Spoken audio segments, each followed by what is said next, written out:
భామా కలాపానికి స్వాగతం. Bloom and bless. నేను మీ సత్య. మనిషి జీవితమే దుఃఖమయం. ఆడవారి జీవితం అంటే దుఃఖాలతో కలిపిన జీవితం. ఇలా ఎందరో ఆడవారు ఎన్నో కష్టాలు పడుతున్నా, కొన్ని విషయాల్లో సంతోషం ఉన్నా, కొన్ని విషయాల్లో బాధ ఉన్నా సరే అన్నిటినీ దిగమింగుకుంటూ చిన్న స్మైల్తో జీవితాన్ని ఆనందంగా గడుపుతున్నారు. ఇలా వివిధమైన ఆడవారిని కలిసే తరుణంలో ఈరోజు మనతో ఉన్నారు మంజుల గారు. మంజుల గారు ఏం చేస్తూ ఉంటారు, తన జర్నీ ఎలా ఉంది, తన ఎక్స్పీరియన్సెస్ ఏంటో ఇప్పుడు మాట్లాడి తెలుసుకుందాం. నమస్తే అండి. నమస్తే అండి. మీరు ఎక్కడ వర్క్ చేస్తున్నారు? నేను జీవీఎంసీలో చేస్తున్నాను సార్, అకౌంట్స్ ఆఫీసర్గా చేస్తున్నానండి. ఎన్ని ఇయర్స్ నుంచి వర్క్ చేస్తున్నారండి? నాకు 30 years సర్వీస్ అండి. ఈ జాబ్ ఎలా వచ్చిందండి? అంటే ఏదైనా ఎగ్జామ్ రాసారా, ఎలా అప్పట్లో? అంటే నేను మా ఫాదర్ జాబ్ అండి. మా ఫాదర్ కమిషనర్గా చేసేవారు. నాన్నగారు ఎక్స్పైర్ అయిపోయాక మాకు కంపల్సరీ అపాయింట్మెంట్లో నాకు వచ్చిందనమాట. ఇదే పొజిషన్లో జాయిన్ అయ్యారండి? కాదు, జూనియర్ అసిస్టెంట్గా జాయిన్ అయినప్పుడు నేను. మా ఫాదర్ కమిషనర్, కానీ మాకు ఎడ్యుకేషన్ క్వాలిఫికేషన్ ప్రకారం అప్పుడు నేను డిగ్రీ సెకండ్ ఇయర్కి వచ్చాను. అప్పుడు నాన్నగారు పోస్టు నాకు వచ్చిందనమాట. సో మీరు అక్కడి నుంచి అంచెల ప్రమోషన్ అంతే. Junior assistant, senior assistant, account assistant ఉంటుంది. ఆ టెస్ట్ పాస్ అయితే మనకి ఫర్దర్ ప్రమోషన్స్కి అనుకుంటుంది అనమాట. ఓకే, ఇంటర్నల్ టెస్ట్ అది? ఇంటర్నల్ టెస్ట్ అది. ఇందులో కూడా ఒక కాంపిటీషన్ ఉంటుంది కదా మ్యామ్? సీనియారిటీ ప్రకారం మనకి జాయినింగ్ డేట్ నుంచి సీనియారిటీ ప్రకారం మనకు వస్తుంది అనమాట. అది ఆ టెస్ట్ పాస్ అయితే చాలు, అంతే. ఇంకా ఎనీ ప్రమోషన్ మనకి సీనియారిటీ ప్రకారం మనకు వస్తుంది. టెస్ట్ అంటే కంప్యూటరైజ్డ్ టెస్ట్ ఉంటుందా, లేకపోతే ఒక 10 members కూర్చొని పేపర్ ఇచ్చి రాసే అలా ఉంటుందంటారా? లేదమ్మా, రాయడమే. మనకు కొన్ని క్వశ్చన్ పేపర్ ఇస్తారు మనకి, దాని ప్రకారం చూసింది ఒకటి ఉంటుంది, చూసి రాయాలి ఒకటి. మన బుక్స్ కూడా మనకు సప్లై చేస్తారు. అది కొన్ని యాక్ట్స్ అవి సప్లై చేస్తారు. అందులో ఏ పేరాలో ఏది ఉందో చూసుకొని మనం గబగబా రాయాలి క్వశ్చన్కి ఆన్సర్. అంటే గబగబా మన పేరాలు చూసుకొని ఉండాలి, బుక్ తరోగా ఉండాలన్నమాట. అది ఫస్ట్ పేపర్ ఉంటుంది, సెకండ్ పేపర్ ఉంటుంది. ఫస్ట్ పేపర్ ఈజీగా చూసి రాయడమే కాబట్టి మనం కొంచెం కోడ్ అవన్నీ ఫైనాన్షియల్ కోడ్, ఈ కోడ్లు అవి కూడా చూసుకుంటే మనకి రాసేయగలుగుతాం. సెకండ్ పేపర్ మాత్రం మనకి క్వశ్చన్స్ ఇస్తాడు, దానికి బుక్స్ ఏం సప్లై ఉండదు మనకి. పే ఫిక్సేషన్స్ అని కానీ ఇవి కానీ రకరకాల క్వశ్చన్స్ అనమాట. సీనియారిటీ ఎలా ఫిక్స్ చేస్తారు, సస్పెన్షన్ అయితే ఎలా చేస్తారు, అవన్నీ ఇస్తారనమాట. అవి దానికి కొంచెం అది ఇప్పుడు మరీ బాగా క్రిటికల్ అయిపోయింది. ఫస్ట్లో అంత ఉండేది కాదు, ఇప్పుడు మళ్ళీ బాగా టఫ్ అయిపోయింది ఓవరాల్గా అది చేయడం. అది మేము వెంటనే కంప్లీట్ చేసేసుకున్నాం. అది జూనియర్ అసిస్టెంట్లో జాయిన్ అయిన వెంటనే ఒక 1 or 2 yearsలో కంప్లీట్ చేస్తాం. అది ఇంకా బుక్ సప్లై చేయడం అనేది లీగలేనా? లీగలేనమ్మా, రూల్ ప్రకారం మన యాక్టే, అందులో ఉన్న యాక్ట్ ప్రకారం అది మనకు సప్లై చేస్తారు. మనం పట్టుకొని వెళ్ళొచ్చు, వాటిని పట్టుకొని వెళ్ళొచ్చు. వాడు ఇచ్చిన పేర ఎందులో ఉందో చూసి మనం రాసుకోవాలన్నమాట. అది ఆ క్వశ్చన్ దేనికి సంబంధించిందో, మనం ఏ కోడ్లో ఉందో అని అది చూసుకొని మనం రాయాలన్నమాట. అది జీవీఎంసీ అంటే అనకాపల్లి నుండి విజయనగరం వరకు వస్తుందా అండి? వస్తుందమ్మా, ఇప్పుడు మా దాంట్లోకి వచ్చింది. అది మెర్జ్ అయింది రీసెంట్గా, ఇంతకు ముందు కాదు, ఒక 10 years బ్యాక్ మెర్జ్ అయింది అనమాట. భీమిలి, అనకాపల్లి ఇవన్నీ మా దాంట్లో మెర్జ్ అయిపోయేవి. ఇంతకుముందు జోన్లు 6 zones ఉండేవి, ఇప్పుడు 8 zones అయిపోయాయి అనమాట. అది అనకాపల్లి భీమిలితో కలుపుకొని. మీరు ఏ జోన్ అండర్లో వర్క్ చేస్తున్నారండి? నేను మెయిన్ ఆఫీస్ అమ్మా. నా డిపార్ట్మెంట్ సంబంధించి ఫైనాన్స్ అంతా నేను చూసుకుంటాను. మొత్తం ఎక్స్పెండిచర్ అంతా మా దగ్గర నుంచే. బిల్స్ అన్ని ఆడిట్ అయిపోయిన తర్వాత ఫైనల్ స్టేజ్ మాది. ఏ చెక్ రాయాలన్నా, ఏమన్నా చూసుకోవాలన్నా, ఫండ్స్ దాన్ని బట్టి మనం కమిషనర్ గారికి మనం ప్రెస్ చేస్తాం. అదంతాను ప్రెస్ చేస్తే దాని ప్రకారం డెసిషన్ తీసుకొని మనకి ఉంటుంది అనమాట. రిలీజ్ చేయడం అది ఉంటుంది. అది కూడా సీనియారిటీనే. బిల్స్ రిలీజ్ కూడా కాంట్రాక్టర్ సంబంధించి సీనియారిటీ ప్రకారం రిలీజ్ చేస్తారు. అవి వాళ్ళ సీనియారిటీ ప్రకారం. అంటే internal employees pay rules, expenses అవన్నీ ఇంతకుముందు మన దగ్గరే ఉండేదమ్మా. ఇప్పుడు అది ట్రెజరీకి పంపించేశారు మళ్ళా. ట్రెజరీ ద్వారా ఇంతకుముందు శాలరీస్ అన్నీ మేమే పే చేసేవాళ్ళం, జీవీఎంసీ నుంచే పే అయ్యేవి.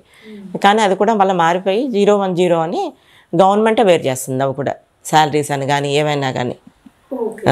అది మనకి ఏంటంటే ఒక 6-7 years అవుతుందేమో మనకి. అది గవర్నమెంట్ నుంచే పే అవుతుంది అది కూడా. ఓకే, ఓన్లీ మీరు లీవ్స్ అవి మాత్రం అప్లోడ్ చేస్తారు? అవన్నీ కూడా మా సెక్షన్కి సంబంధించింది ఒకటే మేము అప్డేట్ చేస్తాం. అంటే క్యాజువల్ లీవ్, ఓన్లీ క్యాజువల్ లీవ్సే. మళ్ళీ మాకు ఎన్కేజ్మెంట్ లీవ్స్, ఈఎల్ అవి ఉంటాయి, యాన్యువల్ లీవ్, మెడికల్ లీవ్, అవన్నీ మళ్ళీ ఎస్టాబ్లిష్మెంట్లో చేస్తారు. వీటన్నిటికీ ఒక సాఫ్ట్వేర్ ఉంటుందా అండి, ఆర్ మాన్యువల్గా అప్లోడ్ చేస్తారా? లేదమ్మా, సాఫ్ట్వేర్ ఉంటుంది. ఓకే, మాకు ఒక సర్వీస్ రికార్డ్ అని ఉంటుంది. ఆ సర్వీస్ రికార్డ్ అంతా మాన్యువలే ఉంటుంది. అది కూడా ఆన్లైన్ చేస్తున్నారు. అది కూడాను అది కొంచెం లాంగ్ ప్రాసెస్. కాకపోతే స్కాన్లు అన్నీ చేసి ఉంచారు. అది కూడా ఎప్పుడో స్టార్ట్ అవుతుంది. అది మొత్తం శాలరీస్ అన్నీ కూడా మళ్ళీ ఇవన్నీ దీంట్లోనే ఆన్లైన్లోనే. బిల్స్ అవి రేస్ చేయడం అంతా కూడా ఆన్లైనే. నార్మల్గా ఎంఎన్సీస్లో అయితే ఒక పోర్టల్ ఉంటుంది, అంటే ఎంప్లాయీ రిలేటెడ్ అంతా ఇన్ఫర్మేషన్ అందులో ఉంటుంది. వాళ్ళకి ఏం కావాలన్నా సరే, అంటే ఫర్ ఎగ్జాంపుల్ పే స్లిప్స్ అవి కావాలన్నా వాళ్ళు డౌన్లోడ్ చేసుకోవచ్చు, వాళ్ళు డాక్యుమెంట్స్ అప్లోడ్ చేయాలన్నా కూడా అలా ఉంటుంది. అలాంటిది ఏమైనా ఉంటుందా మీ దగ్గర? అది ప్రజెంట్ ఇంకా లేదు, అది ఇంకా మన దాంట్లో అప్డేట్ అవ్వలేదు. ఇంకా అది అండర్ ప్రాసెస్ అనమాట అది. ఇప్పుడు మీ డిపార్ట్మెంట్లో ఎంతమంది ఉంటారండి? నా డిపార్ట్మెంట్లో అయితే ఒక 20 మెంబర్స్ ఉంటారమ్మా. నా కింద నా అండర్లో పనిచేసేవాళ్ళు. ఫీమేల్ ఎంతమంది ఉంటారండి? మ్యాక్సిమం మా సెక్షన్ అంతా ఫీమేలే ఎక్కువ. క్లాస్ 4 ఎంప్లాయీస్ దగ్గర నుంచి అందులో ఫీమేల్ ఎక్కువ. రీసెంట్గా మా ట్రాన్స్ఫర్స్ వల్ల మ్యాక్సిమం మారారు కొంతమంది, జెంట్స్ వచ్చారు. లేకపోతే డీలింగ్ అసిస్టెంట్లు అందరూ ఫీమేలే ఉండేవారు మాకు. మీరు 30 years ఎక్స్పీరియన్స్ ఉంది కదా, అంటే చాలా మందిని చూసుంటారు, మేల్ అండ్ ఫీమేల్ కూడా. అంటే మీ అభిప్రాయం ఏంటి? ఉమెన్ బాగా వర్క్ చేస్తారా ఆర్ మేల్ బాగా వర్క్ చేస్తారా? అంటే ఎవరు ఎఫిషియెంట్గా వర్క్ చేస్తారు? నాదైతే ఉమెన్ అంటే కొంచెం డెడికేటెడ్గా చేస్తారమ్మా. జెంట్స్ చెయ్యరని కాదు, మనకు బాధ్యత అప్పచెప్పిన తర్వాత మనం బాధ్యత మీద కంప్లీట్ కూర్చుండిపోతాం మనం. ఇంకా మరి సీట్లో కూర్చున్నామంటే కదలం అసలు. ఇంకా అంటే మధ్యలో మనం మాట్లాడుకుంటుంటాము, కామన్ చీరల గురించి దాని గురించి అన్ని కామన్ డిస్కషన్ ఉంటుంది. వాళ్ళకి ఏంటంటే వాళ్ళు అదే హైలైట్ చేస్తారు. మీరు కూర్చున్నారంటే వీటి కోసమే మాట్లాడతారు, వాటి కోసం మాట్లాడతారు అంటారు. కానీ మనం చేసే వర్క్ కంప్లీట్గా మనం సక్సెస్ఫుల్గా చేసేస్తాం. వాళ్ళు టీకి కాఫీ కానీ బయటకు వెళ్తారు, అవి కనబడవు కదా, మనం మాట్లాడుకున్న మాటలే కనబడతాయి. అవి వాళ్ళు చేస్తారు కానీ మనం కొంచెం డెడికేట్గా చేస్తాం. ఉమెన్ అనేటప్పటికల్లా ఉమెన్ పంచువల్గా ఉంటారు, ఎవరితో అయినా మనం మర్యాదగా ఉంటాం. అంతే, టైం సెన్స్ మెయిన్ సెన్స్ ఉండాలి, ఉంటేనే మీకు ఉంటుంది దేనికైనా. ఎవరితో అయినా మర్యాదగా ఉంటారు. అదే అంతే, నిజమే, కామన్ అమ్మ అది. గబుక్కుని మాట అనడానికి మనం ఆలోచిస్తాం. అది మనలో కొంతమంది కూడా ఉంటారు, కొంచెం రూడ్గా మాట్లాడేవారు కూడా ఉంటారు, కాదనట్లేదు దానికి కూడా నేను. కాకపోతే మ్యాక్సిమం కొంచెం దీనిలాగే మనం ఆలోచించి మాట్లాడతాం ఏదైనాను. మీ స్టాఫ్కి ఎవరికైనా ప్రాబ్లం వచ్చింది అనుకోండి మ్యామ్, మీరు షేర్ చేసుకుంటారా? మా ఎంప్లాయీస్ అందరూ నాతోనే షేర్ చేసుకుంటారా.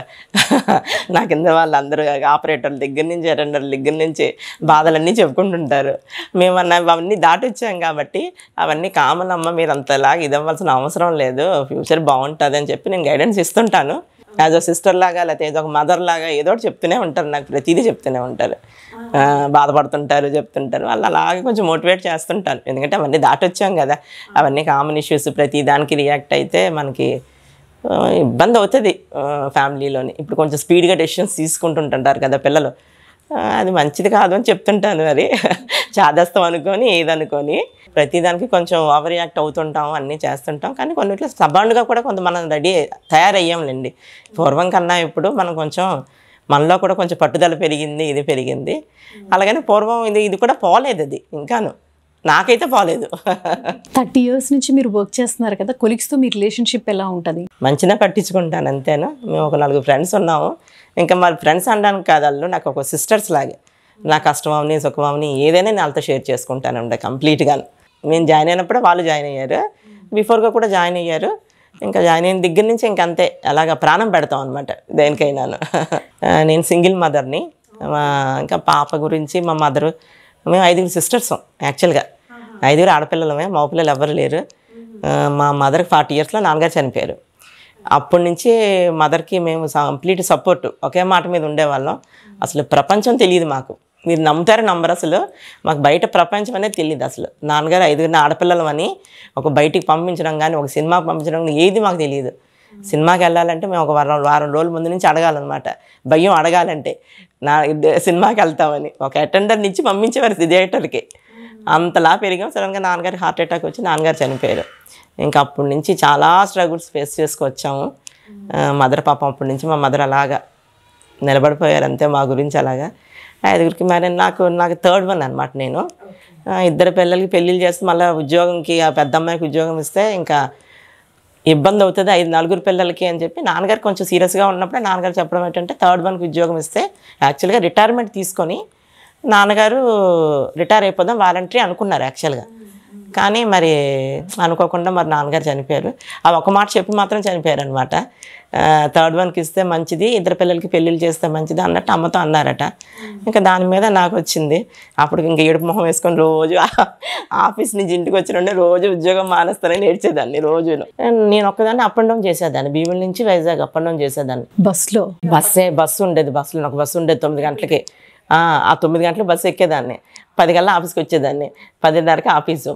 బిక్కుమని కూర్చుండేదాన్ని ఆఫీస్లోనే. అప్పుడు సీనియర్స్ కదమ్మా, చాలా కొంచెం దీనిలో ఉండేవారు అనమాట. భయం వేసేసేది చూస్తే. జెంట్స్ ఎక్కువ, డామినేటింగ్ ఎక్కువ. కరెక్ట్గా 5:30 తర్వాత పిలిచేవారు, ఈ పని చెయ్యాలని. అంటే ఎందుకు చేయరు అన్నట్టు చూసేవారు అనమాట.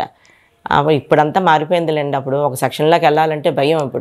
ఇప్పుడంతా మొత్తం అంతా మార్పు వచ్చేసింది. ఇప్పుడు పిల్లలు మనకు అంత కాతరయం చేసేసి అంత భయపడే వాళ్ళు ఎవరు లేరు ప్రజెంట్ అయితే. ఇప్పుడు జాయిన్ అయిన వాళ్ళు అప్పుడులో అంతా దీని కింద ఉండేది. అప్పుడు ఉద్యోగం చేసుకొని ఏదో అలా నడిపి 5 ఆడపిల్లలు, అసలు బయట ప్రపంచం కోసం తెలీదు. సడన్గా నాన్నగారికి అలా అవ్వగానే 2 చదువుకునే పిల్లలు, 2 పెళ్ళికి వచ్చిన పిల్లలు, అసలు ఎలా అండి? మేమేనమ్మా, మేము 5 మా మదరు. రిలేటివ్స్ తెలిసిందే ఉంది కదమ్మా, వచ్చి ఆ రోజు వచ్చి కనబడతారు, ఓదరుస్తారు, వెళ్ళిపోతారు అంతే. తర్వాత ఏమీ లేదు, ఎవరు లేరు. ఎవరున్నా కూడా ఎవరు ఇది మనం ఎక్స్పెక్ట్ చేయకూడదు. ఎక్స్పెక్ట్ చేస్తే మనం ఇదవుతాను. మేమే చేసుకుని మేమే చెందుకున్నాం. 5 పిల్లలు పెళ్ళిళ్ళు అయిపోయి ఆల్మోస్ట్ వాళ్ళు. నాకు నా పాపకి 13 years అప్పుడు వాళ్ళ ఫాదర్ చనిపోయారు. మళ్ళీ మొదలు అనమాట మా జీవితం, అంతులేని కథ టైప్ అనమాట. ఎలా చనిపోయారండి? తనకి హార్ట్ అటాక్ అనండి. 13 years అప్పుడు, పాప 13 years అప్పుడు చనిపోయారు.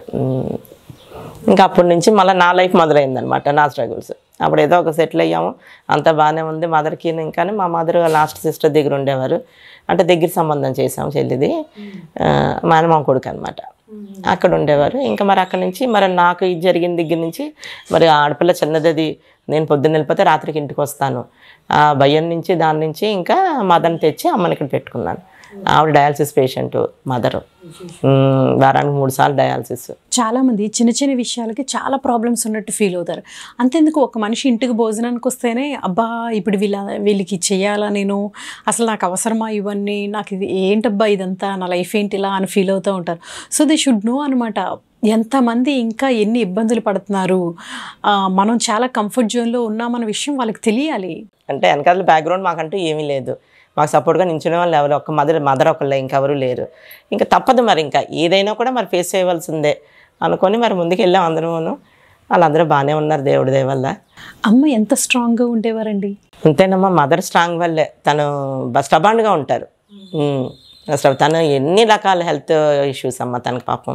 మరి అన్ని సంవత్సరాలు దగ్గర ఒక 13 years బట్టి డయాలసిస్ చేయించుకుంటున్నారు ఆవిడ. అంతే, ఆవిడ విల్ పవర్ ఎక్కువ మదర్కి. ఆవిడ చాలా సెన్సిటివ్ అసలు. ఇంకా ప్రజెంట్ పరిస్థితులు బట్టి ఇంకా నాలాగా రాటు తేలిపోయారు అంతే. ఇంకా అంతే. అవును, కిడ్స్ కోసం మదర్ ఎంతైనా ఫైట్ చేస్తారు. అంతే, మా కోసమే ఇంకా బతికారు అంతే. వీళ్ళకి ఎన్ని బాధ్యతలు నాకు ఉన్నాయి, వీళ్ళ బాధ్యతలు నేను తీర్చాలి అన్న దీని మీద ఆవిడ అలా స్టబాండ్గా ఫైట్ చేశారు అంతే. దేవుడితో కూడా చాలాసార్లు ఫైట్ చేశారు ఆవిడ. ఫైట్ చేశారు, ఇంకా ఆల్మోస్ట్ చనిపోతారు అని డాక్టర్స్ అందరూ కూడా మాకు చెప్పారు. Dialysis care second time kidney పోయినప్పుడు ఏం లేదు, ఆవిడ విల్ పవరే. ఇంకా అప్పటికి ఇంకా 2 sisters మ్యారేజ్ అవ్వలేదు. ఇంకా దాని నుంచి వాళ్ళ పిల్లలు పెళ్ళిళ్ళు చేయాలి అన్న దాని మీద ఆవిడ అలాగే పోరాడారు అనుకోండి. ఇప్పటి వరకు అలాగే నిలబడ్డారు అంతే. మదర్ ఉండి ఫాదర్ లేకపోతే అది అసలు లైఫ్లో మనకి ఫాదర్ లేరు అని ఒక ప్రొటెక్షను, ఈ ఇబ్బందే తప్పించి అదే. కానీ ఫాదర్ ఉండి మదర్ లేకపోతే అసలు జీవితాలే మారిపోతాయి. అది చాలా పెద్ద ఎఫెక్ట్, లైఫ్లో చాలా డిఫరెన్స్ చూపిస్తుంది మనకి. వాళ్ళ ఫాదర్ ఉన్నారు అనుకోండి, కొన్ని షేర్ చేసుకుంటాం, కొన్ని పనులు తను, కొన్ని పనులు నేను షేర్ చేసుకుంటాం. ఇప్పుడు ఓవరాల్గా అన్ని పనులు మన బర్రె అంతా మన మీద పడుతుంది. వాళ్ళంటే ఒక సెక్యూరిటీ ఉంటుంది. ఫాదర్ ఉంటే ఒక సెక్యూరిటీ ఉంటుంది, మదర్ ఉంటే సెక్యూరిటీ కొంచెం తక్కువ ఉంటుంది. ఉండదని కాదు నేను అనేది, కాకపోతే మనం కొంచెం ధైర్యంగా ఉండగలుగుతాం. సింగిల్ మదర్గా మీ ఎక్స్పీరియన్సెస్ ఏంటండి? అంటే సింగిల్ మదర్స్ ఎలా ఉండాలి అని అంటారు? స్టబాండ్గా నిలబడిపోవాలి, ప్రతి దానికి స్టబాండ్గా నిలబడాలి. ప్లస్ పిల్లలు కూడా సపోర్టు మనకు ఉండాలి, మెయిన్ పిల్లల సపోర్ట్ ఉండాలి. సపోర్ట్గా లేకపోతే మనం ముందుకు వెళ్ళలేము దేనికైనా. చాలా ఫాస్ట్గా ఉంటారు ఇప్పుడు పిల్లలు. మనకేంటంటే ఆ ఫాస్ట్నెస్ మనకు కొంచెం భయం అనేది మనకు ఉంటుంది. ఎందుకంటే పూర్వం పరిస్థితులు వేరు, ఇప్పుడు పరిస్థితులు వేరు, అన్నీ మారిపోయాయి. ఇప్పుడు ఎవరిని నమ్మలేకపోతున్నాం. దాని నుంచి కొంచెం స్ట్రగుల్ ఫేస్ చేయాల్సి వస్తుంది ఇప్పుడు పిల్లలతోనే. మనకు వాదనలు ఇవన్నీ ఎక్కువ అవుతుంటాయి. వాళ్ళు కొంచెం అర్థం చేసుకునేంత వరకు మనకు కొంచెం భయమే. మరి వాళ్ళ ఈ ఏజ్ దాటితే వాళ్ళు అర్థం చేసుకుంటారు. అదొకటి కొంచెం ఇప్పుడు పిల్లలతో మెయిన్ ప్రాబ్లం, ఇప్పుడు పిల్లలతో అదే ప్రాబ్లం, ఇంకా అంతకన్నా ఇంకేమీ లేదు. కాకపోతే మా అమ్మాయి నాకు మంచి సపోర్టివ్గా ఉంటుందిలేండి, ప్రాబ్లం లేదు. కాకపోతే నన్ను కొంచెం డెవలప్ అవ్వమంటుంది, నేను డెవలప్ అవ్వలేను. అది నువ్వు చాలా లోకం, అసలు నీకు తెలియదు, నువ్వు నేర్చుకోవాలి చాలా చూసి అంటారు. కానీ మనం నేర్చుకొని పైకి వచ్చాము, కాకపోతే మనకున్న భయం మనకు ఉంటుంది. ఇప్పుడు ఎంత భయం వేసి వస్తుంది అసలు మీకు. వీళ్ళు కాలేజీ నుంచి ఇంటికి వచ్చేంత వరకు టెన్షనే. ఈ ఫ్రెండ్సే రకరకాలు చేస్తున్నారు, నమ్మడానికి లేదు, ఎవరిని నమ్మడానికి లేదు ఇప్పుడు పిల్లల్ని, వాళ్ళని. అంటే సేమ్ ఏజ్ గ్రూపే వాళ్ళది, వాళ్ళకి తప్పు అనలేవు. ఇప్పుడు ఇది 18 years మా పాప, దాని ఫ్రెండ్ కూడా 18 yearsతోనే ఉంటుంది. వాళ్ళ మైండ్ సెట్ ఎలాగుంటుంది, టేక్ ఇట్ ఈజీ కింద ఉంటుంది వీళ్ళకి ప్రతిదీను. అదే కొంచెం ప్రాబ్లమేటిక్గా ఉంటుంది మనకి.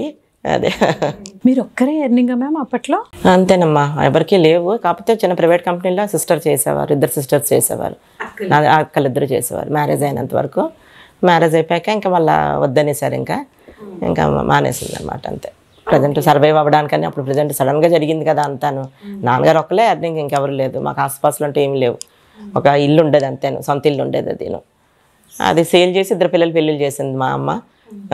ఇది లాస్ట్ వాళ్ళు ఇద్దరిదే ఆ ఇల్లు సేల్ చేసి పెళ్ళిళ్ళు చేశారు. నాన్నగారికి వచ్చిన అమౌంట్తో ఫస్ట్ ఇద్దరికి మ్యారేజ్ చేసాం. నాది అలాగే గవర్నమెంట్ ఉద్యోగం కాబట్టి కట్నం లేకుండా చేసుకున్నారు. నా దాంట్లో ఉన్నది హ్యాపీయెస్ట్ మూమెంట్ ఏంటంటే నా కూతురు పుట్టడం ఒకటే, ఇంకా అంతకన్నా ఇంకేం లేదు. మా పాప పుట్టినప్పుడు చాలా హ్యాపీగా అనిపించింది. పండుగలు వస్తాయి, కొత్త అల్లుళ్ళు వస్తారు, వాళ్ళకి ఏదైనా గిఫ్ట్ చేయాల్సి ఉంటుంది, ఇవన్నీ కూడా మీరే చూసుకునేవారా? ఎవరికి ఏది తగ్గించి చూడలేదు ఎవరికేను. అది యాజ్ యూజువల్గా కస్టమ్స్ అన్నీ కూడా ఫాలో అయ్యాం అందరికీను. మా బావగారు అలా కానీ మాకు మంచి సపోర్టు, నిలబడిపోతారు మా బావగారు మాత్రం. యాజ్ అ బ్రదర్ కిందే మాకు. సెకండ్ సిస్టర్ ఏంటంటే కొంచెం యాక్టోపిక్ ప్రెగ్నెన్సీ వచ్చి సడన్గా తను చనిపోయింది. అబ్బాయి కూడా సెక్రటరియట్లో చేసేవారు జాబు. మామూలుగా బిజినెస్ అని చేసాం. అయితే అనుకోకుండా బై లక్ గ్రూపు ఎప్పుడో రాశారట, దాంట్లో తనకు అనుకోకుండా గవర్నమెంట్ జాబ్ వచ్చింది. అందరు ఇంకా హ్యాపీగా ఉన్నారు వాళ్ళు అనే టైంకి మళ్ళీ ఒక దెబ్బ భగవంతుడు వేసాడు అక్కడ. తను ఏంటంటే మగపిల్లడిలాగే మా సెకండ్ సిస్టర్. మేమందరం కొంచెం సెన్సిటివ్ బాగాను. సెకండ్ సిస్టర్ మాత్రం చాలా మగపిల్లడే మాకు ఇంట్లోనే. దేనికైనా ధైర్యంగా వెళ్ళిపోయేది. దేనికైనా మొత్తం మెయింటెనెన్స్ అంతా సెకండ్ వన్నే చూసేది మాకు. మార్నింగ్ వెళ్ళి మళ్ళీ ఎప్పుడు వస్తారు? 9:30కి ఇక్కడ బయలుదేరుతానమ్మా. నేను టైం మాత్రం ఫంక్షన్కి మెయింటైన్ చేస్తాను. ఎందుకంటే మనం ఒకళ్ళు అడగాలి అంటే మనం కరెక్ట్గా ఉంటేనే కదా మనం అడగలుగుతాం. మేము నైట్ 8, 8:30 వరకు పని చేస్తాం మళ్ళాను. కానీ మార్నింగ్ 10:30 ఆఫీస్ అన్నప్పుడు 10:30కి మ్యాక్సిమం ట్రై చేస్తాను. అసలు ఇంకా 10కే ఉంటాను మ్యాక్సిమం. అడల్ట్ ఏజ్కి వచ్చిన కూతురు అండ్ ఆరోగ్యం బాగాలేని మదర్ అండ్ మీ పొజిషన్ కూడా చాలా రెస్పాన్సిబుల్ పొజిషన్. సో అన్నీ స్పెషల్గా తీసుకోవాల్సిన సిచ్యువేషన్స్, అన్నీ స్పెషల్గా తీసుకోవాల్సిన రెస్పాన్సిబిలిటీసే. ఇవన్నీ ఎలా బ్యాలెన్స్ చేసుకుంటున్నారు? తెల్లవారు 5:30 స్టార్ట్ అవుద్దాం నాది. లేచిన వెంటనే బ్రష్ చేసి అన్నీ చేసుకున్న తర్వాత దేవుడికి దండం పెట్టుకొని అప్పుడు కాఫీ తాగుకుంటాను. మదర్ 6:30 కల్లా వెళ్ళిపోతారు డయాలసిస్కి. ఆవిడొక్కలే వెళ్తారు పాపం డయాలసిస్కి. మేము ఎవ్వరు వెళ్ళడానికి మాకు అవకాశం లేదు. కాలేజీకి వెళ్ళిపోద్ది, నేను ఆఫీస్కి వచ్చేస్తాను. తను ఒక్కలే వెళ్తారు. డ్రైవర్ని పెట్టేశాను కంప్లీట్గాను. అతను అయినంత వరకు డ్రైవర్ అక్కడ ఉంటాడు. అయిపోయిన తర్వాత తీసుకొచ్చి ఇంటికి దగ్గర దింపేస్తాడు అనమాట డ్రైవర్. థ్రైస్ అమ్మ, వీక్లీ థ్రైస్. డయాలసిస్ చాలా కాస్ట్లీ ట్రీట్మెంట్ కదా మ్యామ్. కాకపోతే నాన్నగారు కమిషనర్ కాబట్టి అక్కడ ఏంటంటే మాకు హెల్త్ కార్డు ఉంటుంది. ఓన్లీ మేము డైలైజర్స్ అవి కొనుక్కుంటాం, మెడిసిన్స్ను. మిగతా డయాలసిస్ అంతా ఫ్రీగానే చేస్తారు. హాలిడేస్ ఎలా ఉంటాయి? ఒక్కటేనమ్మా, సండే ఒకటే. ఆ సండే కూడా ఎలా గడిచిపోద్దో తెలియదు మనకి. వెళ్ళి మార్కెట్ తెచ్చుకోవడం, వంట వండుకోవడం, తినడం, పడుకోవడం, కంప్లీట్ ఈవినింగ్. అదే సెకండ్ సాటర్డే ఒకటి ఉంటుంది అంతే. మంత్లీ వన్స్ సెకండ్ సాటర్డే ఉంటుంది. సింగిల్ మదర్కి ఏమైనా సజెస్ట్ చేస్తారా? అంటే మనకే ఇలా జరిగిందని బాధపడకుండా ముందుకు వెళ్ళిపోవడమే అంతే. మరి ఇంకా మనం నిలబడిపోవాలి అంతే, ఫ్యామిలీ కోసం నిలబడిపోవాలి. నేనైతే మాత్రం మా ఫాదర్ ఉద్యోగం అని చెప్పి నా సిస్టర్స్కి ఏ కష్టం వచ్చినా నిలబడతానమ్మా. ఫైనాన్షియల్గా అవనివ్వండి, దేనికి మాట పరంగా ఇదమని. ఎందుకంటే ఇది మా ఫాదర్ జాబు కాబట్టి కంప్లీట్ న్యాయం చేయాలి నేను. వాళ్ళు తీసుకొని ఉంటే ఉద్యోగం వాళ్ళ పొజిషన్లో ఉండేవారు. మా సిస్టర్స్ అందరూ ఒక మాట మీద ఉంటాం ఈ రోజు వరకును. వీళ్ళకి ఉంది, వాళ్ళకి లేదు అన్నది మాలో ఎప్పుడూ లేదు. ఏదైనా కూడా నేను వాళ్ళకి సపోర్టివ్గా ఉంటాను. ఎప్పటికి కూడా నా రిటైర్మెంట్ వరకు కూడా, నేను బతుకున్నంత వరకు కూడా వాళ్ళకి సపోర్టివ్గా ఉంటాను ఏదైనా కూడా. సార్ ఉండేటప్పుడు మీ మదర్ వాళ్ళ ఫ్యామిలీకి ఎలా సపోర్ట్ చేసేవారు? కొంత నేను ఫేస్ చేశానమ్మా ఉండేటప్పుడు. ఒప్పుకోరు కదా ప్రతిదానికి. దానివల్ల కొంత ప్రాబ్లమ్స్ ఫేస్ చేశాను మరి. ఇంకా అందుకే నేను కొంచెం 28 ఇయర్స్కి మ్యారేజ్ చేసుకున్నా. ఫ్యామిలీని చూడనివ్వరేమో అని భయంతోనే నేను లేట్గా చేసుకున్నాను. 2 పిల్లలు నాకు వెంటనే మంచి సంబంధాలు వచ్చాయి. కాకపోతే ఏంటంటే ఇంకా ఫ్యామిలీని చూడనివ్వరు, ఇబ్బందులు పడిపోతాము. ఎందుకంటే అందరూ ఆడపిల్లలమే, చూసేవాళ్ళు ఎవరూ లేరు. దీని మీద ఏంటంటే కొంత లేట్గా చేసుకున్నా కూడా మరి కొన్ని ప్రాబ్లమ్స్ ఫేస్ చేయవలసి వచ్చింది. ఎవరు ఒప్పుకోరు, కామన్గా ఒప్పుకుంటారేమో అనుకున్నాను. ముందే చెప్పాము మేము ఇవన్నీ మరి కొంచెం చూడాల్సి ఉంటుంది అంటే, అన్నాళ్ళు చూస్తారు, ఏం చూస్తారు, ఇలాగలాగని అన్నారు. దానివల్ల కొంత స్ట్రగుల్ ఫేస్ చేస్తే ఇంకా మదర్ ఒకటే మాట అన్నారు, చూసావు ఎంతవరకు చాలు. ఇంకా వాళ్ళు ఒప్పుకోలేనప్పుడు నీ లైఫ్ నువ్వు లీడ్ చేయాలి, తప్పదు, వద్దు, వాళ్ళ కోసం నువ్వు అనవసరంగా ఇబ్బందులు పడద్దు అని మదర్ ఒకటే. మా సిస్టర్స్ కూడా చెప్పారు. ఇంకా దానివల్ల కొంచెం ఆ గిల్టీనెస్ మాత్రం ఉండిపోయింది అప్పుడు. అయ్యో చేయలేకపోయినా చూడలేకపోయినా అని. చెల్లి వాళ్ళకి మీరు సపోర్ట్ చేయడం కుదిరిందా? కొన్ని ఫ్రాంక్గా చెప్తున్నానమ్మా, కొన్ని తెలిసి చేయాలి, కొన్ని తెలియకుండా చేయాల్సి ఉంటుంది. కామన్ అమ్మ, మగవాడు అన్నాక ఎవడు ఒప్పుకోడు. నిజంగా చెప్తున్నాను, ఈరోజు ఎవరూ ఒప్పుకోరు. బయటకు అలా నటిస్తారు తప్పితే ఎవరూ ఒప్పుకోరు. ఫైనాన్షియల్ మాట ఒక రకంగా ఉంటుంది, ఫైనాన్షియల్ సపోర్ట్ అంటే ఒక రకంగా ఉంటుంది. దాన్ని ఎవరు యాక్సెప్ట్ చెయ్యరు. మనం అనుకుంటాం కానీ ఇలా అంతే సినిమాలు చూసి ఇవి చూసి ఏమీ కాదు. నా పర్సనల్ ఎక్స్పీరియన్స్. ఉమెన్ అంటేనే ప్రాబ్లం. చేతులు కాళ్ళు ఎలా ఇస్తాడో భగవంతుడు అలాగే ప్రాబ్లమ్స్ కూడా ఇస్తాడు. పూర్వం దానిలా కాకుండా మనం ప్రతి దానికి మరి ముందు ఉండాలి, ముందుకు వెళ్ళాలి, ముందు నిలబడాలి. ఇంకన్నిటికైనా దేనికి భయపడకూడదు. ఇంకా భయం అనేది ముందు పోగొట్టుకోవాలి. భయం పోగొట్టుకుంటే ఆటోమేటిక్గా ఉంటుంది. నేను ఆ పూర్వం దానికి ఇప్పుడు దానికే నాకు చాలా నాకే ఆశ్చర్యం వేస్తుంటుంది. నాకు చాలా మార్పు వచ్చింది నాలోనే. మీకంటే ఎక్స్పీరియన్స్ ఎక్కువ ఉన్న ఎంప్లాయీ కానీ పొజిషన్లో మీకంటే చిన్నగా ఉన్నారనుకోండి, ఆ సిచ్యువేషన్ మీరు ఎలా హ్యాండిల్ చేస్తారు? ఏదైనా కూడా నేను ఫాస్ట్గా చెప్పనమ్మా, కొంచెం మ్యాక్సిమం నేను నెమ్మదిగానే చెప్తాను ఏ విషయమైనా. అలా కాదు కానీ నెమ్మదిగా కొంచెం వాళ్ళు మోటివేట్ చేస్తూనే చెప్తాను ఏ విషయమైనా.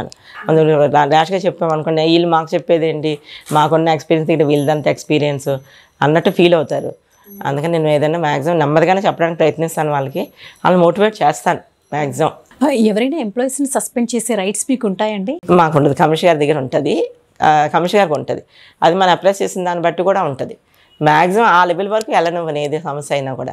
నా లెవెల్లోనే మెయిన్ ఉంటుంది. నా లెవెల్ దాటిందంటే మాత్రం అప్పుడు కమిషనర్ నోట్స్లో పెట్టేది. అది కూడా ఓన్లీ నేను పాజిటివ్గా పెడతాను, నెగిటివ్గా అలా కాదు సార్, మీరు చిన్న వాన్ టైప్ ఇవ్వండి అనేటప్పుడు పెడతాను అంతే. ఆ సస్పెన్షన్ వరకు దాని వరకు ఎవరు ఎందుకు అనవసరంగా కొట్టడం వాళ్ళ కర్మ. ఇంకా అంతే, మనం చెప్పాల్సింది చెప్తాం. కాదు అనుకుంటే మాత్రం మరి వాళ్ళది ఇది ఫేస్ చేయాల్సి ఉంటుంది. అది సమాజంలో గవర్నమెంట్ ఎంప్లాయీ అంటే చాలా జోక్స్ వేస్తారు. అంటే గవర్నమెంట్ ఎంప్లాయీస్ వెళ్ళి సరిగ్గా వర్క్ చేయరు, పడుకుంటారు టేబుల్స్ పైన అనేసి. అంటే ఒకప్పుడు ఎలా ఉండేదో నాకు తెలీదు, ఇప్పుడు సిచ్యువేషన్ ఎలా ఉందంటారు? అదే ఇప్పుడు లేదమ్మా, అప్పుడు ఉండేది. 11కి వస్తారు, పని చేయరు, ఇవన్నీ ఉండేవి. ఇప్పుడమ్మా ప్రైవేట్ కంపెనీకి మించి దాటిపోయిందమ్మా ఇప్పుడు గవర్నమెంట్ ఆఫీస్ అంటే. టైమింగ్స్ కానీ, వర్క్ లోడ్ కానీ ప్రతిదీ మారిపోయింది. ప్రైవేట్ కంపెనీ ఎలాగుంటుందో గవర్నమెంట్ ఆఫీస్ ఇప్పుడు అలాగుంటుంది. మాకు 5:30, 10:30 to 5 టైమింగ్స్ ఎప్పుడో పోయామ్మ. మేము నైట్ 8 వరకు 9 వరకు, ఒక్కొక్కసారి అంటే 10 వరకు కూడా పనిచేస్తాం. ఇప్పుడు ఆ టైమింగ్సే ఇప్పుడు లేవు అసలు. పూర్వం టైమింగ్సే లేవు అసలు. పూర్వం ఆ టైమింగ్స్ ఉండేవి కాకపోతే అప్పుడు వర్క్ కూడా చేసేవారు. చేయకపోవడం అనేది ఏమీ లేదు. ఎలాగ ఉంటుందమ్మా చెప్పండి. కాకపోతే కొంతమంది ఉంటారు, లేరని నేను చెప్పటం లేదు, ఉంటారు. మ్యాక్సిమం పనిచేసే వాళ్ళే ఉన్నారు ప్రజెంట్ ఇప్పుడైతే మాత్రం.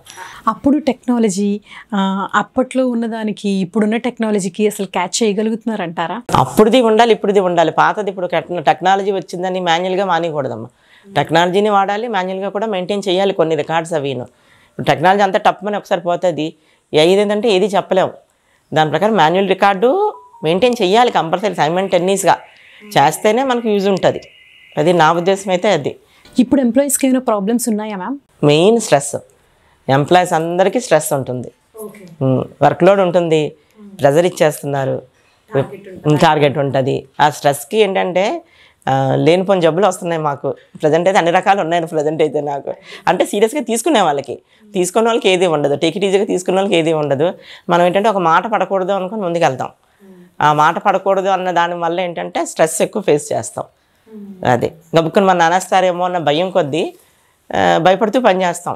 మాట పడకూడదు, ఎందుకు అనాలి, మన నలుగురిలో అన్నది. ఆఫీసర్లు గబుక్కున్న మాట అనేస్తారు అందరూ. ఇప్పుడు ఏంటంటే వాళ్ళకి ప్రెజరు, వాళ్ళని అనడానికి లేదు. వాళ్ళకి ఏంటంటే వాళ్ళని గబుక్కుని వాళ్ళని అంటారు. ఆ ప్రెజర్ ఎవరి మీద చూపిస్తారు? మా మీద చూపిస్తారు. మేము ఎవరి మీద చూపిస్తాం? కింద వాళ్ళ మీద చూపిస్తాం. అదే ఆ మాట పడకుండా ఉండాలని కొంచెం చేయడం వల్ల ఏంటంటే కొంచెం స్ట్రెస్ ఫీల్ అవుతున్నాం అందరూను. మేనేజ్మెంట్ స్కిల్స్ 2 టైప్స్ ఉంటాయి.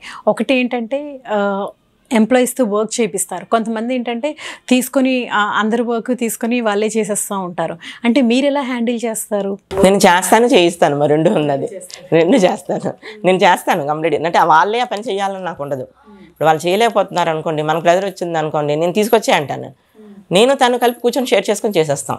ఇప్పుడు గుమస్తాగా పని చేయాలి, నేను అకౌంట్స్ ఆఫీస్ నేను పని చేయాలి, అలాంటిది ఏమి నా దగ్గర ఉండదు. నేను కలిసి పని చేస్తాను. నా దగ్గర సూపరింటెండెంట్ గారు ఉంటారు, ఆవిడ అంతే. పని ఉంది అనుకోండి, గుమస్తాల దగ్గర నుంచి ఆ ఫైల్స్ మేము తీసుకుంటాం. దానికి సంబంధించిన డేటా కావాలంటే గబగబా మేము ఇద్దరం కూర్చొని చేసేస్తాం. వాళ్ళే చేయాలన్నదేం మా దగ్గర ఏమి ఉండదు. అది అందరం కలిసికట్టుగా పనిచేస్తాం సెక్షన్లో. నార్మల్గా ఉమెన్ టైం అయిపోగానే, especially middle class women time అయిపోగానే టక్కని వెళ్ళిపోవాలి అని అంటారు. కానీ ఎప్పుడు అలా కుదరదు. అంటే ఒకటి వాళ్ళకి కూడా ప్రాబ్లం ఉంటుంది, పిల్లలు వచ్చేస్తారు, అత్తగారు వాళ్ళు ఏమైనా అంటారని భయం కూడా ఉంటుంది కదా. అలాంటి టైంలో మీరు ఆ ఎంప్లాయీస్కి ఏం చెప్తారు? వెళ్ళమని చెప్తారా, వర్క్ చేయమని చెప్తారా? మీరు ఎలా హ్యాండిల్ చేస్తారా సిచ్యువేషన్? లేదమ్మా, ప్రజెంట్ అయితే మాత్రం పని ఉందని చెప్తారు. మరి మేము ఉన్నాం కదా తప్పదు అన్నట్టు మేము చెప్తాము. కాకపోతే వాళ్ళ పరిస్థితులు వాళ్ళకి ఆ రీజన్ బట్టి మరి కొన్ని పంపించాల్సి ఉంటుంది. పని ఉన్నా కూడా కొన్ని రీజన్స్ ఉంటాయి వాళ్ళ పాపం చెప్పేవి. వాళ్ళ ప్రాబ్లం, వాళ్ళ అత్తగారింట్లో కొంచెం ప్రాబ్లం ఉంటుంది, మేడం ఇలాగ ఉంటుంది, వెళ్ళాలి అని అన్నారనుకోండి, ఎక్స్క్యూజ్ చేసేస్తాను అలాంటి వాటికి మాత్రం. మరి మేముండి పని చేసుకుంటాం, వాళ్ళని వెళ్ళిపోమంటాం రీజన్ బట్టి. మ్యాక్సిమం ఉంటారు, కొంచెం దూరం నుంచి వచ్చేవాళ్ళు ఉంటారు కొంతమంది పాపం. మా దగ్గర అంతా ప్రజెంట్ స్టాఫ్ అంతా అనకాపల్లి నుంచి వచ్చేవాళ్ళే పాపం. కాకపోతే జెంట్సేను, కాకపోతే అనకాపల్లి నుంచి వచ్చేవాళ్ళే. మరి కొంచెం మరి 9-10 దాటిందంటే బస్సులు ఉండవు, కొన్ని ఉంటాయి, కొన్ని ప్రాబ్లమ్స్. అందుకే ఈ లోకల్ ఉన్న వాళ్ళకి ఆ వర్క్ ఇంట్రెస్ట్ చేసి వాళ్ళు వెళ్ళిపోమని చెప్తుంటాం. వాళ్ళకి మ్యాక్సిమం వాళ్ళు ఉండిపోతారు వాళ్ళు. కానీ కొన్ని పరిస్థితుల్లో వెళ్ళాల్సి వస్తే మాత్రం ఆ విధంగా మేము ఇప్పుడు కొన్ని సండేస్ ఉన్నాయనుకోండి పాపం, ఆ సండే రావాలంటే అంత దూరం. కొన్ని లోకల్ స్టాఫ్ ఎవరైనా ఉంటే వాళ్ళు అటెండ్ అవ్వమని చెప్తాం అనమాట. అది సండేస్ కూడా వర్క్ చేస్తారా? ఒక్కొక్కసారి కొన్ని పడుతుంటుంది, మాకు మినిస్టర్ ప్రోగ్రామ్స్ అవి ఉన్నాయనుకోండి, అటెండ్ అవ్వమంటారు. మనకు దానికి ఓటీ ఏమైనా పే చేస్తారా? ఏం ఉండదు, ఓటీలు ఏమి ఉండవు మాకు, ఓన్లీ జీతమే అంతే. వేరే రోజు లీవ్ ఇవ్వడం కానీ అవి కూడా ఏమి ఉండదమ్మా, రూల్స్ ఉంటాయి కదా. తప్పితే టర్న్ డ్యూటీ వేస్తారు, ఆ టర్న్ డ్యూటీ వేసినప్పుడు సండే పడుతుంది, నెక్స్ట్ టర్న్ అప్పుడు మనకి మరుసటి రోజు తీసుకోవాల్సి ఉంటుంది. అదంటే ఆ లెవెల్ జూనియర్ అసిస్టెంట్ క్యాడర్ వరకు అది పెడుతుంటారు అన్నమాట టర్న్. ప్రైవేట్ కంపెనీస్లో అయితే సండేస్ వర్క్ చేశారనుకోండి, వేరే రోజు లీవ్ ఇవ్వడం, లంచ్ ప్రొవైడ్ చేయడం ఇలాంటివి చేస్తారు. ఎవరు చేయరమ్మా, మనం చేసుకోవడమే, మేము తెప్పించుకోవడమే అంతే. ఆ రోజు బాక్సులు పట్టుకెళ్ళాం, బయట నుంచి ఏంటంటే మేము తెప్పించుకొని తింటాం అనమాట. ఇంకంతే. ఇంట్లో వంట కామన్ మనకి. బాబా ఇంట్లో వంట చేసేసుకొని ఎత్తిపెట్టుకొని మరి బాక్స్ పొద్దున పట్టుకెళ్ళకుండా సండే మాత్రం బయట నుంచి తెప్పించుకొని తింటాం ఇన్ కేసు వెళ్ళాల్సి వస్తే. ఇప్పుడు మీ ఆఫీస్లో ఆడవారంతా టీమ్ మీటింగ్స్ కానీ అవుటింగ్స్ కానీ ఇవన్నీ ఉంటాయండి? ఇంతకుముందు ప్రీవియస్గా వెళ్ళే వాళ్ళమమ్మా. ఇప్పుడు కరోనా వచ్చిన దగ్గర నుంచి అది కూడా మానేసాం. అది 2 years అయింది. ఇంతకుముందు ఏంటంటే మంత్లీ వన్స్ అని పెట్టుకునే వాళ్ళం. బర్త్డే పార్టీ అనుకోండి, మా గ్రూప్లోని ఆ బర్త్డే పార్టీకి వెళ్ళేవాళ్ళం అనమాట. అందరం కలిపి ఏదో ఒక హోటల్కి వెళ్ళి లంచ్ చేసుకుని వచ్చేసేవాళ్ళం. నైట్ డిన్నర్స్ ఎప్పుడూ లేదులేండి. నేను ఈ కరోనా పుణ్యమాన్ని అది కూడా మానేసాం. ఇప్పుడు ఉమెన్ అయితే చాలా ఎంజాయ్ చేస్తున్నారు, ఒకప్పటిలా కాదు. అంటే నా లైఫ్, నా పర్సనల్ స్పేస్ నాకు కావాలి అని అనుకుంటున్నారు కదా, దానిపై మీ ఒపీనియన్ ఏంటి? అయ్యారమ్మా, అందరూ బాగానే ఎంజాయ్ చేస్తున్నారు, ఎస్పెషల్లీ మేము తప్పితే. అందుకే మా అమ్మాయి మాకు చెప్తుంటుంది, నువ్వు చూస్తుండు, నువ్వు వెళ్తుంటే తెలుస్తుంది, నువ్వు ఎంజాయ్ చేయి లైఫ్ని అని అంటుంటారు. మనకి ఏంటంటే ఈ వర్క్ లోడ్ వల్ల చేసింది ఒక సండే ఉన్నది, మళ్ళీ కొన్ని మనకి రెస్పాన్సిబిలిటీస్ ఉంటాయి, ఉండాలి, వెళ్ళాలంటే అవ్వదు కదా. దానివల్ల ఏంటంటే కొంత మిస్ అవుతుంటాం మరి వెళ్ళడం అదేను. అదే కానీ బాగానే ఎంజాయ్ చేస్తున్నారమ్మా అందరూ. ఇప్పుడు మీరు 5 ఆడపిల్లలు అండ్ ఉమెన్ ఎక్కువగా ఉన్న దగ్గర వర్క్ చేస్తున్నారు, అండ్ మీకున్నది కూడా ఆడపిల్లే. సో నార్మల్గా అంటారు కదా, 4 ఆడవాళ్ళు ఎక్కువగా ఉంటే గొడవలు ఉంటాయి అని చెప్పేసి, దానిపై మీ కామెంట్ ఏంటి మ్యామ్? మరి మా ఫ్యామిలీలో అయితే లేదమ్మా అసలు, మా ఫ్యామిలీలో అసలు లేదు. నాతో ఇయర్లీ వన్స్ ఒకసారి వాళ్ళు వస్తారు. వాళ్ళు వస్తున్నారంటే మాకు ఒక 3 నెలలు బట్టి పండగ కిందే ఉంటుంది మాకు. వాళ్ళు వస్తారు, రిజర్వేషన్లు అన్నీ చేయించుకుంటారు. అందరు ఇక్కడే ఎక్కువ మ్యాక్సిమం కలుస్తాం. అమ్మ ఇక్కడ ఉన్నారు కాబట్టి ఇయర్లీ వన్స్ కానీ ట్వైస్ కానీ వస్తుంటారు అనమాట. బెంగళూరులో ఒకళ్ళు, హైదరాబాద్లో ఒకళ్ళు అలా ఉంటారమ్మా. 2 బెంగళూరులో, ఒకళ్ళు హైదరాబాద్లో అనమాట. అందరు కలిపి ఒక్కొక్కసారి వస్తారు. 10 days కానీ ప్రోగ్రామ్ పెట్టుకొని వస్తారు ఇక్కడికి. కానీ లేదంటే అందరం కలిసి తిరుపతి, షిరిడి అలా ఇయర్లీ వన్స్ అటు తిరుపతి అందరం కలిసి అటు వెళ్ళి, అంతకుముందు అమ్మను కూడా తీసుకెళ్ళిపోయేవాళ్ళం. డయాలసిస్ అయినా కూడా మేము ఒక 2 daysకి అనమాట. అక్కడ ఇంతకుముందు ఏంటంటే వీక్లీ ట్వైస్ ఉండేది. దానివల్ల అంటే అలా ప్లాన్ చేసుకునే వాళ్ళం. మదన్ కూడా తీసుకొని వెళ్ళిపోయి చక్కగా అక్కడ రూమ్లో ఉంచేసి ఒక దర్శనం చేయించారు ఉండేవాళ్ళం. ఇప్పుడు ప్రజెంట్ పాసిబిలిటీ ఉండట్లేదు. మరి ఇంకా అమ్మ వయసు ఎంత ఉంటుందండి? అమ్మకి 75 అమ్మ. అమ్మకి 42 ఇప్పుడు నాన్నగారు చనిపోయారు. అప్పటి నుంచి స్ట్రెస్ వల్ల షుగర్ వచ్చింది. ఆ షుగర్ వల్ల ఇంకా వెంటనే కిడ్నీకి వాటికి కొడుతుంది కదా. ఇంకా అంటే నాన్నగారికి అలా అయిన తర్వాత ఫైనాన్షియల్ ప్రాబ్లమ్స్ అయితే ఏం లేవు కదా, ఓన్లీ సెక్యూరిటీ ప్రాబ్లం ఉండేది. సెక్యూరిటీ పరంగానే కొంత ఇబ్బంది పడ్డామమ్మా, అంతే. నాన్నగారు స్ట్రైట్ ఫార్వర్డ్ ప్లస్ అంటే బాగా సిన్సియర్ అమ్మ, చాలా హానెస్ట్గా ఉండేవారు నాన్నగారు. దానివల్ల తన శాలరీ మీదే అందరూ డిపెండ్ అయ్యే వాళ్ళం దాంట్లో అంతాను. అది కూడా అమ్మ ఆరోగ్యం చాలా ఎఫెక్ట్ అవుతుంది. ఇప్పుడు ఎఫెక్ట్ ఉంటుందమ్మా. అప్పుడు మరి ఎలా కనేవారో తెలియదు, కానీ ఒకరిద్దరికి అనేటప్పటికల్లా ఇప్పుడు మనకి ఇదవుతున్నాయి. ఇప్పుడు అన్ని నార్మల్ డెలివరీస్ ప్లస్ ఎంతమంది పిల్లలు కనేవారు అప్పుడు. మీ చుట్టూ చాలామంది ఉమెన్ ఉంటారు కదా, నార్మల్గా ఉమెన్కి అసూలు ఎక్కువ అంటారు, దాని గురించి మీరేమంటారు? లేదమ్మా, అలాంటి వాళ్ళు ఉన్నారు, ఇలాంటి వాళ్ళు ఉన్నారు, ఇద్దరు ఉన్నారు. పూర్వంలాగా అంతే, పూర్వం ఎక్కువ ఉండేది అవన్నీను. ఇప్పుడు బాగా ఎడ్యుకేట్ కూడా అయ్యారు కదా అందరూను, అలాగేం ఉండదు నాకు తెలిసిన. ఉంటుంది అని అంటారు, కొంతమందిలో ఉంది అది. మ్యాక్సిమం వాళ్ళ కూడా మామూలుగా కూడా బాగా మార్పు వచ్చిందిలేండి. లేదు, ఆడవారి నోట్లో ఆవగింజైనా ఉండదు అంటారు కదండి, అది ఎంతవరకు నిజమంటారు? నిజమేనమ్మా, అది ఉండలేరు, చెప్పకుండా ఉండలేరు. కొంతమంది ఉండగలం, మెజారిటీ మాత్రం లేదు, ఉండలేరు అసలు. వాడు ఇష్యూ జరిగిందంటే బయటకు కక్కేయాలన్నమాట. అందుకే నా స్టాఫ్నే చూస్తుంటాను నేను. అది ఇంకోటి చెప్పినంత వరకు ఇదైపోతుంటారు, రాగానే కూర్చుని పోతారు. ఏదైనా ఉందంటే మేడం మీకు విషయం చెప్పాలి మేడం అని చెప్తుంటారు అనమాట. నేను నవ్వి ఊరుకుంటుంటా నేను. అదే నిజంగానే ఉందమ్మా, నిజంగానే ఉంది. అంటే ఇప్పుడు అడల్ట్ డాటర్ ఉందనుకోండి, ఒకప్పుడులా కాదు. ఒకప్పుడు ఏంటంటే మనకు టైం చెప్తే మన ప్రపంచం చాలా చిన్నగా ఉండేది, ఇప్పుడు వీళ్ళకైతే చాలా ఉంటున్నాయి. సో మీరు ఈ టైంకి రావాలి, ఈ టైంకి ఇలా చెయ్యాలి అని చెప్పేసి చెక్ పాయింట్స్ పెడతారా మీ అమ్మాయికి? రోజు ఉంటుంటుంది క్లాసు, రోజు మా అమ్మాయితో నాకు వాదన అవుతూనే ఉంటుంది. అదే అందుకే నాకు బయట ప్రపంచం చూడని చెప్తుంటుంది. మీరేం సజెస్ట్ చేస్తారు, అప్డేటెడా ఆర్ ఓల్డ్ స్టైలా? అంటే కొన్ని కస్టమ్స్ అనేవి కొన్ని ఫాలో అవ్వాలి. ఇప్పుడు పిల్లలు ఫాలో అవ్వకపోతే అవ్వదమ్మా. ఇది జనరేషన్ మారింది కదా, మేమంతా ఫ్రీగా ఉంటాము ఇలా చేస్తాము అన్నది కాదు. కొంత పాత పద్ధతులు కూడా మన మంచిగా పెట్టారు. అవి మన చెడ్డకోరు ఎవరు పెట్టట్లేదు కదా, మన మంచిగా కొన్ని పెట్టారు. అవి కూడా కొన్ని మనం ఫాలో అవుతూ, ఇది కూడా మీరు ఫాలో అవ్వండి, ప్రజెంట్ ట్రెండ్ కూడా ఫాలో అవ్వండి, కాదనట్లేదు. మనకంటూ కొన్ని నియమనిబంధనలు ఉన్నాయి, అవి ఫాలో అవుతే కొంచెం మంచిది ఇన్ ఫ్యూచరు. అది నా ఉద్దేశం. అయితే లీవ్స్ మీరే శాంక్షన్ చేస్తారా మ్యామ్? కమిషనర్ అంటే ఒక క్యాడర్ వరకు నేను ఉంటుందమ్మా, సీనియర్ అసిస్టెంట్ క్యాడర్ వరకును. సూపరింటెండెంట్ క్యాడర్ అది అయితే మా కమిషనర్ నోటీస్లో పెట్టాలి. అది నా లీవ్ కూడా నేను కమిషనర్ని అడగాలి. ఒకేసారి 2-3 మెంబర్స్కి లీవ్ కావాలనుకోండి, మనకి కూడా వర్క్ ఉంటుంది అండ్ వాళ్ళకి కూడా ఇంపార్టెంట్ అంటారు. ఎవరో ఒకరికే మనం ఇవ్వగలం లీవ్, అప్పుడు వచ్చి మాకు ఇవ్వండి అంటే మాకు ఇవ్వండి అని అంటారు కదా, అప్పుడు మీరు ఎలా మేనేజ్ చేస్తారు? నేను అందుకని వాళ్ళకి అడ్జస్ట్ చేసుకోమంటానమ్మా. మీకు లీవ్ కావాల్సి వస్తే నువ్వు తను రిక్వెస్ట్ చేసుకో, నీకు అవసరమైన వాళ్ళు పెట్టడానికి ఉంటుంది. మీలో మీరు మాట్లాడుకొని ఎవరికి ఇవ్వాలో నాకు చెప్పండి, నేను ఇస్తానంటాను నేను. మరి ఇద్దరికి ఒకేసారి కావాల్సి వచ్చినప్పుడు మరి వాళ్ళ దీన్ని బట్టి మరి శాంక్షన్ చేయాల్సి ఉంటుంది. ఇప్పుడు తనది ఇంపార్టెంట్ అవుతుంది, వీళ్ళ అమ్మాయిది ఇంపార్టెంట్ అవుతుంది, వాళ్ళు చెప్పే రీజన్స్ని బట్టి మరి తప్పదు. మరి ఇంకా మరి ఆ టైం అప్పుడు మరి ఇద్దరికి నేనైతే ఇస్తాను. ఎలక్షన్స్ టైంలో వీక్ ఆఫ్ కూడా ఉండదా అండి? ఏమి ఉండవు ఇంకా, అసలు పబ్లిక్ హాలిడేస్ ఏవి ఉండవు మాకు. ఇంకా కంప్లీట్ వర్క్ చేయాల్సిందే. ఇంకా అప్పుడు బయటకు వెళ్ళి వర్క్ చేయాల్సిన అవసరం ఉంటుందా అండి, లేకపోతే ఓన్లీ ఆఫీస్లో వర్క్ ఉంటుందా? ఆఫీస్లో ఉంటుందమ్మా, ప్లస్ ఇవి బూతులు అవి కడతారు కదా, అక్కడ బూత్ ఆఫీసర్ల కింద కూడా మాకు అపాయింట్ చేస్తారు. ఇంకా కంప్లీట్గా డే అండ్ నైట్ డ్యూటీ ఉంటుంది అక్కడ. నైటా ఇంకా మరి 12 అవని 11 అవని ఎట్లా మెటీరియల్ ఇవ్వడం, హ్యాండ్ ఓవర్ చేసుకోవడం ఇవన్నీ ఉంటాయి. ఇంకా కంప్లీట్గా 24 అవర్స్ డ్యూటీ ఉంటుంది అప్పుడు మాకు. అప్పుడు చేయాల్సిందే కంపల్సరీ. దానికి మాత్రం మరి ఇస్తారనమాట మాకు అప్పుడు ఎలక్షన్ ఎక్స్పెన్సెస్ కింద మాకు అప్పుడు ఇస్తారు. ఆ వీక్ డేస్కి కలిగిస్తారు. అదే మిగతా డేస్ అప్పుడు ఎప్పుడు పని చేసినా ఇంకేం ఉండదు. కాకపోతే గవర్నమెంట్ చూడండి సెక్యూరిటీ, ఇంకా అంతకన్నా ఇంకేం లేదు, సెక్యూరిటీ ఉంటుంది. ఇప్పుడు పెన్షన్ కూడా లేదు కదా, ఇప్పుడు పెన్షన్ లేదు. పూర్వం పెన్షన్ ఉండేది, అదే మన వాలంటీర్ రిటైర్మెంట్ తీసుకుంటే ఉద్యోగం ఉండేది. ఇప్పుడు అవి కూడా ఏమి లేవు ప్రజెంట్ అయితే మాత్రం. 1 by 1 అలా కట్ చేసుకుని వెళ్ళిపోతున్నారు. అది ఆంధ్రాలో శాలరీస్ ఇవ్వట్లేదు టైంకి అనేది ఎంతవరకు నిజం? లేదమ్మా, పడుతున్నాయి. లేదు అంటే ఒకటి 1 or 3 days లేట్ అవుతాయి తప్పితే మ్యాక్సిమం 5th లోపు పడిపోతున్నాయి. ఫస్ట్లో కొంచెం అయింది, 1 or 2 months లేట్ అయింది. పేపర్లోకి రాగానే ఇంకా తర్వాత మంచి మళ్ళీ పడిపోతున్నాయి.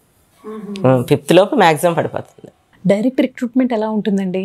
ప్రజెంట్ డైరెక్ట్ ఏం లేవమ్మా, ఇంకా డైరెక్ట్ రిక్రూట్మెంట్ లేవు. ఎంప్లాయ్మెంట్ ద్వారానే రావడమే ఏదైనా. ఇప్పుడు అవి కూడా లేవు ప్రజెంట్ అయితే మాత్రం. SC వేకెన్సీలు ఉంటాయి కదా, బ్యాక్లాగ్ వేకెన్సీలు, అవి త్రూ ఎంప్లాయ్మెంట్ ద్వారా మీకు ఫిల్ అవుతాయి. ఇప్పుడు చనిపోయారు అనుకోండి, అపాయింట్మెంట్ కంపల్సరీ అపాయింట్మెంట్స్ ఉంటాయి, అవి ఫిల్ అవుతాయి అన్నమాట. అలాగా క్వాలిఫికేషన్ బట్టి అది ఫిల్ అవుతుంది. ప్రజెంట్ జూనియర్ అసిస్టెంట్ ఏమిట్లేదు, అందరికీ ఆఫీస్ సబార్డినేట్ కిందే ఇస్తున్నారు. ఇప్పుడు వర్కర్స్ చనిపోయారు అనుకోండి, ప్లస్ మేము ఎవరైనా చనిపోయాం అనుకోండి, ప్లస్ మా వేకెన్సీని ఫిల్ చేయడం క్వాలిఫికేషన్ బట్టి ఫిల్ చేస్తారనమాట. ఆ విధంగా పోస్ట్ రిక్రూట్ చేస్తారు. డెత్ వేకెన్సీలు ఏంటంటే ఎక్కువ పబ్లిక్ హెల్త్ వర్కర్స్ ఉంటాయమ్మా అవి. మరి వాళ్ళు పబ్లిక్ హెల్త్ వర్కర్స్ అంటే పాపం రోడ్డు మీద మరి పనిచేస్తారు. వాళ్ళు కంప్లీట్ తొందరగానే వాళ్ళ లైఫ్ స్పాన్స్ తక్కువే ఉంటుంది వాళ్ళకి. మీకు ఆ చనిపోయిన వాళ్ళ పోస్టులు ఏంటంటే వాళ్ళ పిల్లలకి మీకు క్లాస్ 4 ఎంప్లాయీస్ కింద ఇస్తారన్నమాట, ఆఫీస్ సబార్డినేట్ కింద. కొంతమంది వర్క్ ఇన్స్పెక్టర్లు అని వీటి కింద ఉంటారు, ఇంజనీరింగ్ చదువుకునే పిల్లలు కూడా ఉంటారు వాళ్ళలో అని. వాళ్ళు టెక్నికల్ సైడ్ వెళ్తారనమాట. వాళ్ళు వర్క్ ఇన్స్పెక్టర్, వాళ్ళు ఈ క్యాడర్ వరకు వెళ్ళిపోతారు వాళ్ళు. సార్ ఏం చేసేవారు మ్యామ్? తను బిల్డర్ కింద చేసేవారండి, బిజినెస్ కన్స్ట్రక్షన్ సైడ్. మీ టైం అంతా స్పెండ్ చేసి మీ ఎక్స్పీరియన్సెస్ అండ్ జీవీఎంసీలో మాకు తెలియని చాలా విషయాలు చెప్పినందుకు చాలా థ్యాంక్స్ అండి. Okay, thank you. నాతో చాలా ఎక్కువ మాట్లాడించారు, ఎప్పుడు ఇంతవరకు మాట్లాడలేదు. నాతో ఇంతసేపు మాట్లాడించి నేను చెప్పిందంతా విన్నందుకు థ్యాంక్ యూ వెరీ మచ్. అదే భామా కలాపం వారికి thank you very much. Please subscribe Bhama Kalapam. చూసారు కదండి, మంజుల గారు తన లైఫ్లో ఫ్యామిలీకి ఎంత ఇంపార్టెన్స్ ఇచ్చారో అలాగే వర్క్కి కూడా అంతే ఇంపార్టెన్స్ ఇచ్చి 30 years ఎక్స్పీరియన్స్ ఫినాన్స్ డిపార్ట్మెంట్లో. జీవీఎంసీ అంటేనే చాలా పెద్ద ఆర్గనైజేషన్, అందులో ఫినాన్స్ డిపార్ట్మెంట్లో వర్క్ చేస్తున్నారు. సో తన ఫ్యామిలీని అండ్ వర్క్ లైఫ్ని చాలా బ్యాలెన్స్ చేసుకుంటూ 5 అక్క చెల్లెళ్ళు, ఆరోగ్యం బాలేని అమ్మ, కూతురు, సింగిల్ మదర్. సో చాలా హ్యాట్స్ ఆఫ్ అండి. ఎందుకంటే ఇలాంటి ఆడవాళ్ళు చాలామంది ఉన్నారు, వాళ్ళ లైఫ్ను పక్కన పెట్టి కుటుంబం కోసం మాత్రమే బతికి ఎందరో త్యాగమూర్తులు. అందరికీ నా వందనాలు. Thank you for watching.